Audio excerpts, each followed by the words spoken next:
Hi everyone, welcome to the next video in the All About That Book series. Today we're talking about The Unknown Devil. This is the second novel in my C.T. Ferguson series.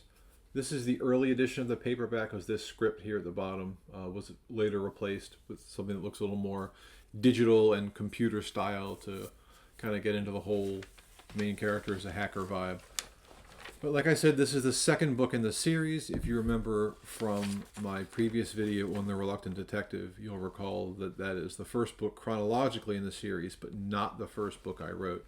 And something similar is at play here. I had written what I thought would be the first 4 books in the series. And once I moved ahead with The Reluctant Detective and had it edited and turned it into a much better book than I could make it alone, I realized that the next two and 3, were not up to par and I couldn't use them. And what was going to be book 4 was The Workers of Iniquity, which we'll talk about in the next video. But I wanted something between the other 2 books. I didn't want The Reluctant Detective and The Workers of Iniquity back to back. So I wrote a book to fill that gap, and that book was The Unknown Devil. This one is more of a crime thriller than a mystery. The villain makes himself apparent pretty early on. He's not trying to hide. So it becomes less about who did it rather than how and why. And there are some other complications that come up along the way. It's not just a straightforward, this guy did it and now I'm going to stop him. Other characters who were not necessarily threatened at the beginning become threatened. And when CT thinks he has it all wrapped up nicely at the end, it turns out he doesn't. No spoilers, but he gets a bit of a surprise at the end. So there are still some mystery elements to it, but I would say this story is more of a crime thriller than a straight-ahead mystery. It's also the most technically detailed. And if you read any of the books, you know that CT has a background as a hacker, and you know that I have a background in IT.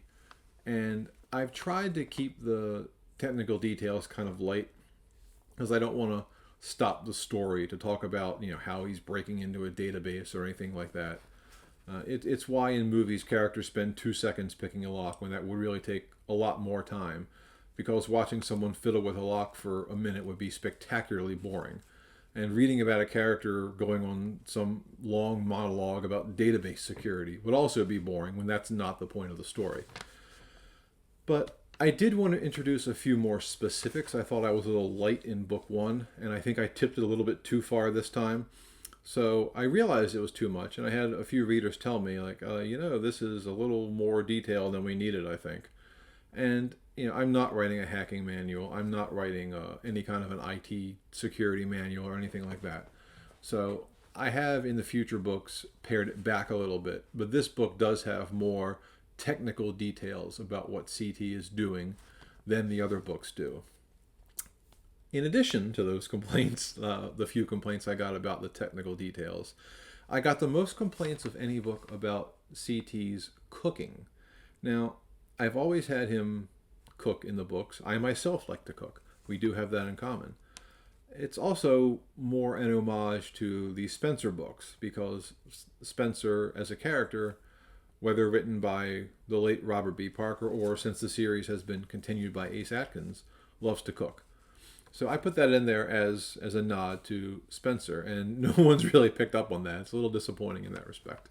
But I have also scaled that back a little bit. CT does still cook every now and then, but it probably did happen a little too often in this book, so it has been scaled back. So if you read this and you were like, guy spends too much time in the kitchen, it's a little less going forward. I heard you. And this book introduces the character of Gabriella Rizzo, who is Tony Rizzo's daughter. Tony is the head of organized crime in Baltimore. She's a minor character in this book. In the first draft, she was also a love interest for the book. Now, in this novel, CT and Gloria have just begun their fun and convenient relationship. And he also hooks up with Bobby Lane in the book. And I thought it was a little too much to have 3 love interests, really. I thought that was just a little bit too far. So in later drafts, I cut that part out for Gabriella. She's still in the book. She still appears as a minor character, but the love interest angle is gone, and it's not going to return, I don't think. Gabriella herself does return. We see her again in Inside Cut, which you can see over my shoulder back there. Will she appear after that? You'll just have to keep reading and find out. More videos in the series are coming. The next one will be about The Workers of Iniquity, which is the third novel in the series. From there, I'll probably cover my 3 novellas as one, because I bundled them into one volume for easy publishing. They are available separately, but you can also get them in one ebook or one paperback. And I'll see you guys next time. Bye.